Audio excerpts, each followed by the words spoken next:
அனைவருக்கும் வணக்கம். உங்கள் திருப்பூர் காளீஸ்வரி பேசுகிறேங்க. நம்ம இப்போ இந்த வீடியோவில் பார்க்க போகிறது புத்தாண்டு பலன்களில் கன்னி ராசிக்கு எப்படி இருக்குன்னு பார்க்கலாங்க. கன்னி ராசி நேயர்களே, எப்போதும் எதையும் நம்பாத நபராக இருப்பீர்கள்.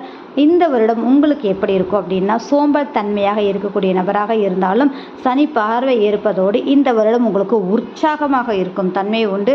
அடுத்தடுத்து அப்படின்ற ஒரு விஷயங்களும் லாபம் சார்ந்த விஷயங்கள் மிக ஜாக்பாட்டான ஒரு காலகட்டமாக இருக்குது அப்படின்னே சொல்லலாங்க. சொத்து ரீதியான செயல்பாடுகள், மூத்த உறவுகளால் மேன்மையான ஒரு அமைப்பும் அவர்களுடைய சப்போர்ட்டும், நண்பர்கள் ரீதியான செயல்பாடுகள் மகிழ்ச்சியான சூழ்நிலையை ஏற்படுத்தும்.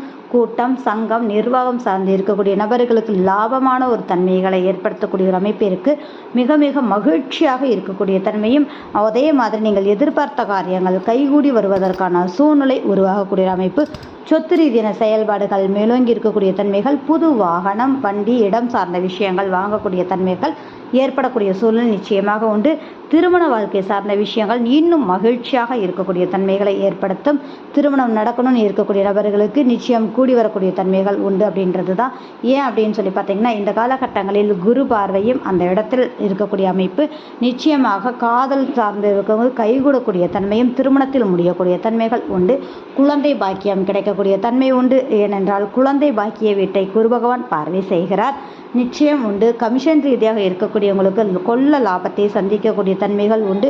குடும்ப உறவுகளில் இருந்த விரிசல்கள் விலகக்கூடிய தன்மை, அரசியல் ரீதியாக இருக்கும்போது அவங்களுக்கு அலைச்சல் அதிகமாக இருந்தாலும் இனிமேல் ஆதாயமான தன்மை ஏற்படுத்தக்கூடிய பொற்காலமான ஒரு வருடம் அப்படின்னு நம்ம சொல்லலாங்க.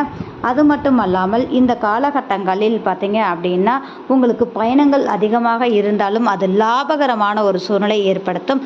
சுப கடனை ஏற்படுத்தக்கூடிய அமைப்பு இருப்பதால் உங்களுக்கு நிச்சயமாக நல்ல சொத்து ரீதியான டெவலப்பை ஏற்படுத்தக்கூடிய அமைப்பு உண்டு. உடல் ஆரோக்கியத்தில் சற்று நிதானமாகவும் கவனமாகவும் இருக்கணும். வேலை ரீதியான விஷயங்கள் பெருசாகவும் பிரம்மாண்டமாகவும் செய்யக்கூடிய தன்மை, அதன் ரீதியான லாபங்கள் உங்களுக்கு இரட்டிப்பாக கிடைக்கக்கூடிய தன்மையை ஏற்படுத்தும். தூக்க நிலை மட்டும் இல்லாமல் இருப்பதால் நீங்கள் தூக்கத்திற்கு முக்கியத்துவம் கொடுக்க வேண்டும். ஏன்னா உடல் ஆரோக்கியம் பாதிக்கப்படும் என்பதால் நிச்சயமாக இந்த வருடம் அப்படிங்கும்போது உங்களுக்கு உழைப்புக்கு பேர் போன வருடமாகவே இருக்கும்.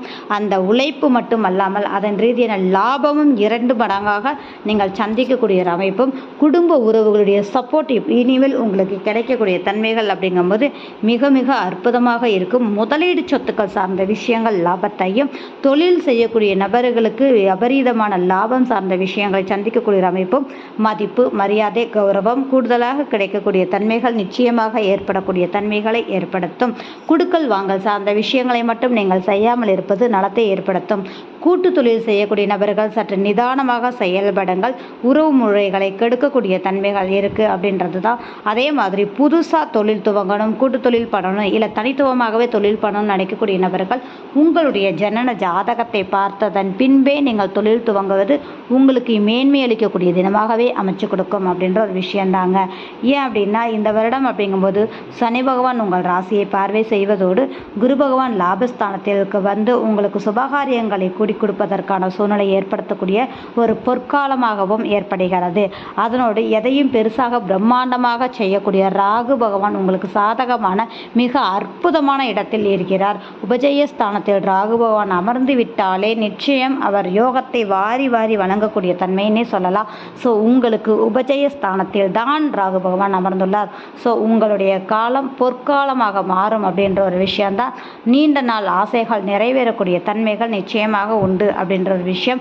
அதனோடு பார்த்தீங்கன்னா, படிக்கக்கூடிய குழந்தைகளுக்கு இருந்த மந்தத்தன்மை விலகி அற்புதமாக படிக்கக்கூடிய தன்மையும், குழந்தைகளுக்கான சுப நிகழ்வுகள் ஏற்படக்கூடிய தன்மையும் ஏற்படுத்தக்கூடிய ஒரு பொற்காலமான ஒரு விஷயம் அப்படின்னே சொல்லலாங்க.